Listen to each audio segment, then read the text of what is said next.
அனைவருக்கும் வணக்கம். இன்னைக்கு வீடியோவில் நாம் என்ன பார்க்க போகிறோம் அப்படின்னா, முருகப்பெருமானுடைய ஒரு அற்புதமான அலங்கார காட்சியும் அந்த தீபாராதனையும் தாங்க பார்க்க போகிறோம்.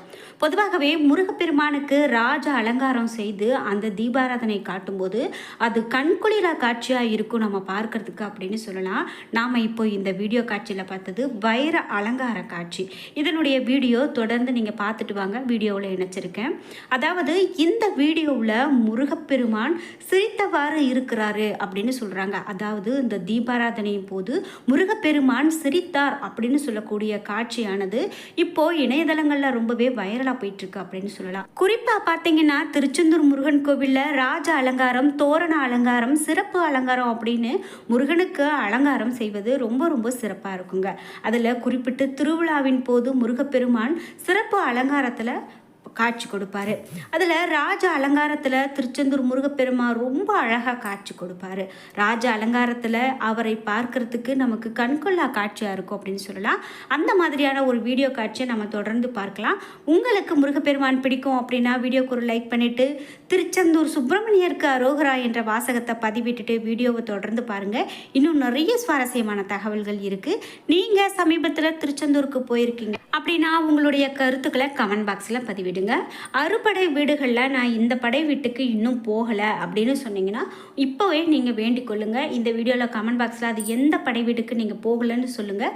கண்டிப்பாக அந்த கமெண்ட் பாக்ஸில் சொல்லிவிட்டு வீடியோவை ஸ்கிப் பண்ணாமல் பாருங்கள். நீங்கள் இன்னும் உற்சாகம் டிவி சேனலை சப்ஸ்கிரைப் பண்ணாமல் இருந்தால் சப்ஸ்கிரைப் பண்ணிக்கோங்க. கூடவே இருக்க பெல் ஐக்கானை மறக்காமல் கிளிக் பண்ணிடுங்க. வாங்க வீடியோக்குள்ளே போகலாம். உங்களுக்கு ஜோதிட சந்தேகங்கள் இருக்குது, நீங்கள் ஒரு சரியான ஜோதிடர்கிட்ட பேசணும், முழுமையான பலன் தெரிந்து கொள்ளணும் அப்படின்னா இந்த வீடியோவுக்கு கீழே டிஸ்கிரிப்ஷனில் வராகி அம்மன் ஜோதிட நிலையத்தின் தொலைபேசி எண் கொடுத்துருக்கேன். அந்த எண்ணுக்கு தொடர்பு கொண்டு பேசி பாருங்கள்.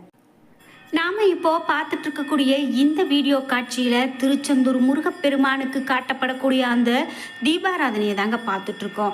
இந்த கற்பூர தீபாராதனையில் முருகப்பெருமான் சிரிப்பதை போன்ற ஒரு காட்சி தெரியும். அதாவது அவர் வைர அலங்காரத்தில் ஜொலித்து கொண்டு இருக்கக்கூடிய நேரத்தில் இந்த கற்பூர அலங்காரத்தில் அந்த ஒளிப்பட்டு அந்த கற்பூர தீபாராதனை மேலும் கீழும் இறங்கும்போது முருகப்பெருமான் அவருடைய வாய் சிரிப்பது போலவே நமக்கு ஒரு தோற்றம் வரும்.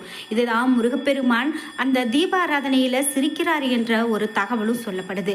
இந்த காட்சியை பார்க்கும்போது உங்களுக்கு எப்படி இருந்தது? முருகப்பெருமானுடைய இந்த காட்சியானது உங்களுக்கு ரொம்ப பிடிச்சிருந்தது, ரொம்பவே மெய்சிலிருப்பை ஏற்படுத்தியிருந்தது அப்படின்னா வீடியோக்கு ஒரு லைக் பண்ணிவிட்டு முருகப்பெருமானுக்கு அரோகரா, வெற்றி முருகனுக்கு அரோகரா என்ற வாசகத்தை பதிவிட்டுட்டு வீடியோவை தொடர்ந்து பாருங்க. தமிழ் கடவுளான முருகப்பெருமானுக்கு சிறப்புக்கு உரிய இடத்துல தமிழகத்துல 6 இடங்கள் இருக்கு. அதாவது அறுபடை வீடுகள் அப்படின்னு சொல்றோம்.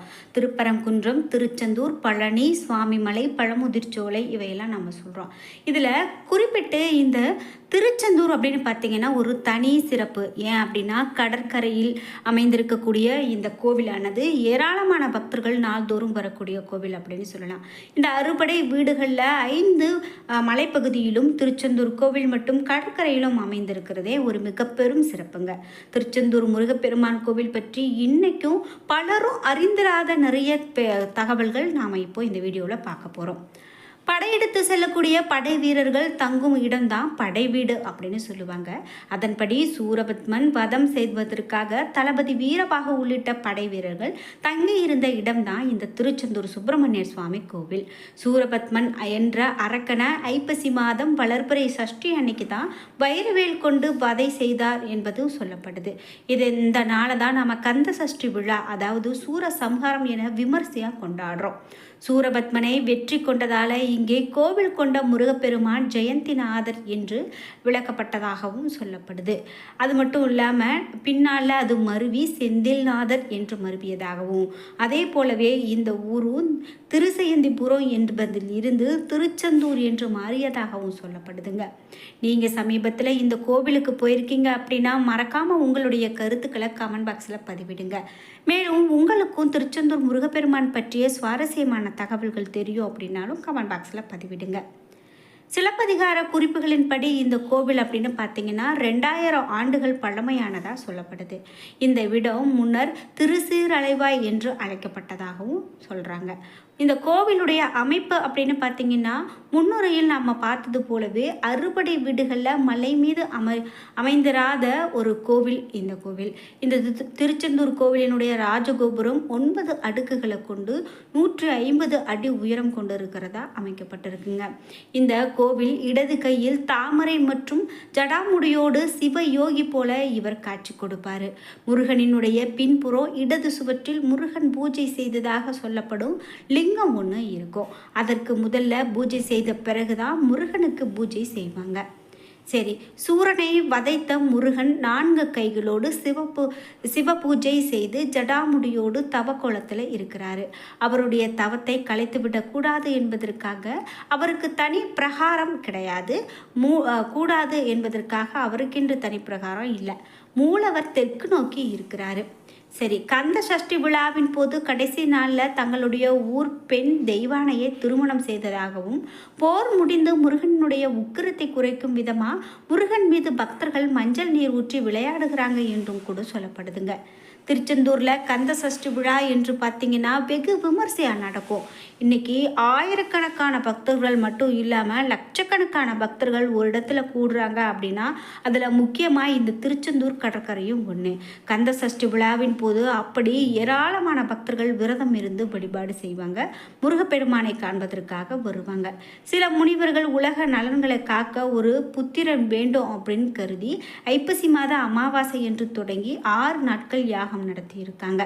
இந்த கோவில் திறந்திருக்கும் நேரம் என்று பார்த்தீங்கன்னா காலை 5 மணி முதல் இரவு 9 மணி வரை திறந்திருக்கும். திருச்செந்தூர் முருகன் கோவிலில் 9 கால பூஜை நடக்குது. இந்த தினமும் மதிய உச்சி பூஜை முடிந்த பிறகு ஒரு பாத்திரத்தில் பால் அன்னம் எடுத்துக்கொண்டு மேலதாளத்தோடு சென்று கடலில் கரைக்கப்படுது. இதற்கு கங்கை பூஜை அப்படின்னு சொல்லப்படுது. அதே போல் தீபாவளிக்கு மக்கள் அனைவரும் புத்தாடை அணிந்து கொண்டாடுவது போலவே இந்த இந்திரனின் மகளான தெய்வானையை முருகன் மனம் முடிப்பதால் இந்திரன் புத்தாடை எடுத்து வருவதாகவும் நம்பப்படுதுங்க. இங்கே ரொம்பவே சிறப்பான விசேஷம் அப்படின்னு பார்த்தீங்கன்னா வைகாசி விசாகம், ஆவணி திருவிழா, கந்த சஷ்டி திருவிழா 7 நாட்கள், மாசி திருவிழா, இந்த தைப்பூசம் இதெல்லாம் ரொம்ப சிறப்பாக கொண்டாடப்படும்.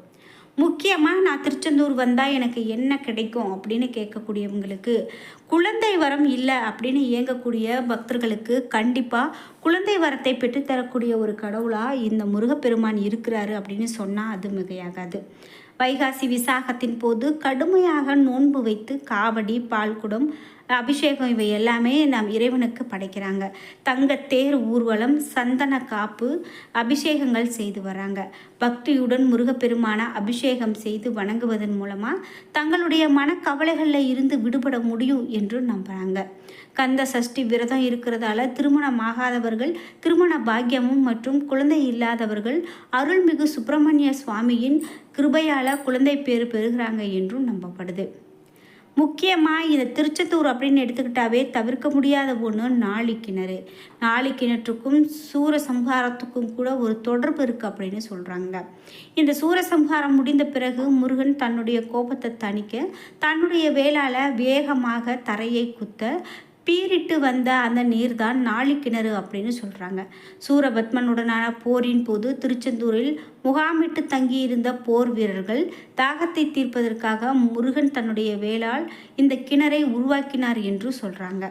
கடல் பரப்பை விட கீழே இருக்கக்கூடிய இந்த நாழிக்கிணற்றில் ஊறக்கூடிய நீர் அந்த கடல் மண்ணினால் வடிகட்டப்பட்டு உவர்ப்பு நீர் நீங்கி இனிப்பு சுவையோடு உருவெடுக்கிறது அப்படின்னு சொல்லலாம்.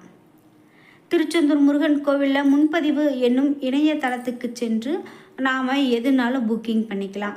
இணையதளம் திறக்கப்படவுடன் ரூம் அதாவது அங்கு நாம் தங்கி இருந்து வழிபாடு செய்யக்கூடிய அறை வாடகை இவை எல்லாமே பார்த்துக்கலாம். இப்படி முக்கியமாக திருச்செந்தூருக்கு போய் வழிபட்டுட்டு வரணும் அப்படின்னு சொல்கிறவங்களுக்கு இந்த வீடியோ ரொம்பவே பயனுள்ளதாக இருந்திருக்கும். நீங்கள் சமீபத்தில் திருச்செந்தூர் போயிருந்தீங்க அப்படின்னா உங்களுடைய கருத்துக்களை கமெண்ட் பாக்ஸில் சொல்லுங்கள். உங்களுக்கு முருகப்பெருமான் பிடிக்கும் அப்படின்னா திருச்செந்தூர் முருகப்பெருமானுக்கு அரோகரா என்ற வாசகத்தை சொல்லிவிடுங்க. வீடியோ பிடிச்சிருந்தால் லைக் பண்ணுங்கள், இல்லை ஷேர் பண்ணுங்கள், கமெண்ட் பண்ணுங்கள். நீங்கள் இன்னும் உற்சாகம் டிவி சேனலை சப்ஸ்கிரைப் பண்ணாமல் இருந்தால் சப்ஸ்கிரைப் பண்ணிக்கோங்க. கூடவே இருக்க பெல் ஐக்கானை மறக்காமல் கிளிக் பண்ணிடுங்க. நன்றி வியூவர்ஸ்.